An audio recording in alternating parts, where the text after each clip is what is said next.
ഇന്നത്തേക്ക് എൻ്റെ എൻഗേജ്മെൻറ്റ് കഴിഞ്ഞിട്ട് 1 വർഷമായിട്ടോ. അപ്പോൾ ഞാൻ കരുതി അന്നത്തെ ആ ഡ്രസ്സൊക്കെ ഇട്ടിട്ട് ഒന്നുകൂടെ ഒന്ന് ഒരുങ്ങാം. അന്ന് എനിക്ക് ഒറ്റയ്ക്ക് ഒരുങ്ങാൻ ഒരു കോൺഫിഡൻസ് ഉണ്ടായിരുന്നില്ല കേട്ടോ. അപ്പോൾ ഇന്ന് ഞാൻ കരുതി ഒന്ന് ഒറ്റയ്ക്ക് ഒരുങ്ങി നോക്കാം, എൻ്റെ ഒരു മേക്കപ്പ് ഇട്ടിട്ടൊന്ന് ഒരുങ്ങി നോക്കാം. അങ്ങനെ ഞാൻ ആ ഡ്രസ്സൊക്കെ ഇട്ട് വന്നിട്ടുണ്ട്. ഇനി നമുക്ക് മേക്കപ്പ് ചെയ്യാം. അതിന് ശേഷമായിട്ട് മുടിമക്ക് കിടക്കണുള്ളൂ. പ്രത്യേകിച്ച് ഒന്നും ചെയ്യുന്നില്ല, സിമ്പിളായിട്ടൊരു മേക്കപ്പ്. ആദ്യം തന്നെ ഞാൻ പോൺസിൻ്റെ മോയ്സ്ചറൈസർ തേച്ച് കൊടുക്കുകയാണ് കേട്ടോ. ചെറിയൊരു ആഗ്രഹം അതൊക്കെ ഇട്ടിട്ടൊന്ന് ഒരുങ്ങാന്നുള്ളത്.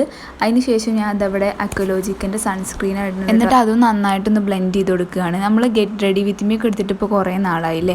എന്നിട്ട് നമ്മുടെ മെയിൻ സാധനമായിട്ടുള്ള ലിപ്സ്റ്റിക്ക് ഇട്ട് കൊടുക്കുക കേട്ടോ. ലിപ്സ്റ്റിക്ക് ഇല്ലെങ്കിൽ എനിക്കൊരു കോൺഫിഡൻസ് ഉണ്ടാവില്ല.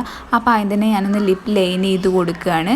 അതിന് ശേഷം കേട്ടോ ലിപ്സ്റ്റിക്ക് ഇടുന്നത്. ഞാനൊരു 2-3 ലിപ്സ്റ്റിക്കൊക്കെ ഒപ്പം മിക്സ് ആക്കിയിട്ടാട്ടോ എൻ്റെ ഒരു ഷെയ്ഡ് കിട്ടില്ല. എന്നോട് എൻ്റെ ക്ലാസ്സിൽ ചെന്നാൽ കുട്ടികളൊക്കെ ചോദിക്കലുണ്ട് ഏതാ ഈ ഷെയ്ഡ് ഇട്ടിക്കണമെന്നുള്ളത്. ഞാൻ 2-3 മിക്സ് ആക്കും കേട്ടോ. അതിന് ശേഷം നമുക്ക് കുറച്ച് ബ്ലഷ് ഇട്ട് കൊടുക്കാം. ഞാൻ വേറെ പൗഡറോ കാര്യങ്ങളോ ഒന്നും ഇടുന്നില്ല കേട്ടോ. ജസ്റ്റ് ഒന്ന് മാറ്റി നോക്കാമെന്ന് എഴുതിയിട്ടാണ്. നമുക്ക് ഐ ഷാഡോ ഇട്ട് കൊടുക്കാം. അപ്പോൾ ഞാൻ ആ ഒരു ഗിൽറ്റർ ഷെയ്ഡാട്ടോ ഇട്ട് കൊടുക്കുന്നത്, ഒരു ഗോൾഡൻ ഷെയ്ഡാണ്. അങ്ങനെ മൂക്കത്തും കവളത്തും കുറച്ച് ഹൈലൈറ്റർ പോലെയും കൂടി ഇട്ട് കൊടുത്തിട്ടുണ്ട് കേട്ടോ. അങ്ങനെ ഞാൻ കണ്ണും കൂടെ എഴുതി വന്നിട്ടുണ്ട്. ഇപ്പോൾ നമ്മുടെ മേക്കപ്പ് ഒക്കെ ഏറെക്കുറെ കഴിഞ്ഞിട്ടുണ്ട്. ഇനി നമുക്ക് ഓർണമെന്റ്സും അതേപോലെ നെറ്റിച്ചൂട്ടിയൊക്കെ ഇട്ട് കൊടുക്കാം. ഹെയർ സ്റ്റൈൽ അന്ന് ചെയ്തതിന് ചെയ്യാമെന്ന് എഴുതിയത്, പക്ഷെ എൻ്റെ മടി കൊണ്ട് ഞാൻ ചെയ്തിട്ടില്ല. ഞാൻ ഇങ്ങനെ നടുവാഴ എടുത്തിട്ട് നെറ്റിച്ചൂട്ടി അതിൻ്റെ നടുവ് കൂടെ വെച്ച് കൊടുക്കുക ചെയ്തത്.